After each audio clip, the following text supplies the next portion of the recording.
Ош шаарындагы 100 орундуу инфекциялык оорукананын имараты бүткөрүлүп, пайдаланууга берилүү алдында турат. Бүгүн анын ачылышы саламаттыкты сактоо жана социалдык өнүктүрүү министри Алымкадыр Бейшеналиевдин катышуусунда өттү. Оорукана 10 күн ичинде толук ишке түшөрү маалымдалды. Ковид инфекциялык ооруларды дарылаганга дүйнө жүзүндөгү заманбап клиника болду. Себеби ар бир жерде киргенден кийин өзүнчө блок болот, санузели болот, ошондой эле кислород жана концентратор болот. Бүт бардыгы ар бир палатада бар. Анын бардыгы дарылды.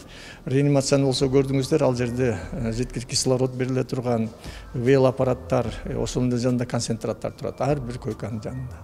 Оорукана мамлекет тарабынан каржыланып, жалпы баасы 90 миллион сомду түзгөн. Бул жайда бейтаптар үчүн бардык шарттар каралган. Эл аралык стандарттарга жооп берген, заманбап үлгүдө курулган айтылат. Жаңыдан гана ачылган ооруканада мындай палаталарда жайгаштырылган, жалпы 2 палата. Бул жерде дарыгерлер биринчи келген бейтапка медициналык жардам көрсөтүп, алардын анализдерин текшерип, көрсөтмөлөрдү беришет.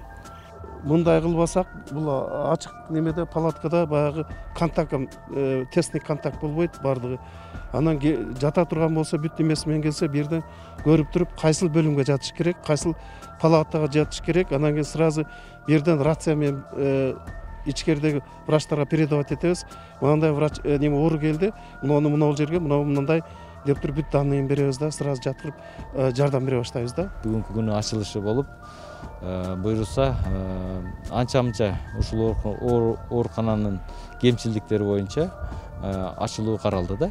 Азыр биздеги Госстрой ошол кемчилдиктердин үстүнөн иштеп атат. Бул оорукана азырча бош. Бизге кызыл зонага айлана элек.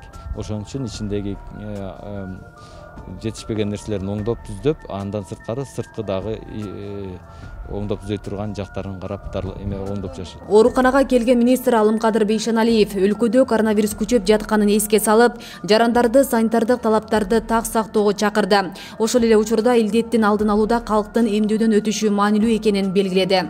Жакын арада шайлоо өттү. Ошол шайлоодо биздин медиктердин айткан эпид алгоритмин эч ким сактаган жок. Ошон үчүн азыр өзүп атат.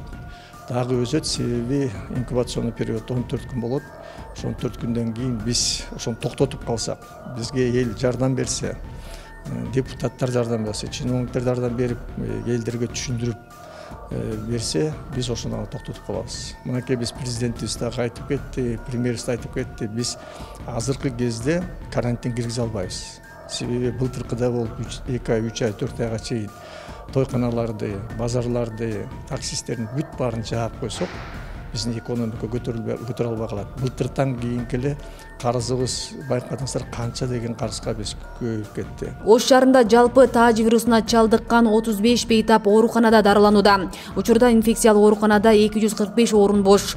Белгилей кетсек, Кыргызстанда 19 апрелге карата дагы 6 бейтап коронавирустан көз жумду. Илдет соңку бир суткада 212 адамдан аныкталды. Covid-19 каршы республикалык чам штабтан кабарлашкандай, көз жумгандар Бишкек жана Чүй облусунун тургундары болгон. Асел Судокова, Илимбек Турсунбай уулу, Регион, Ош шаары.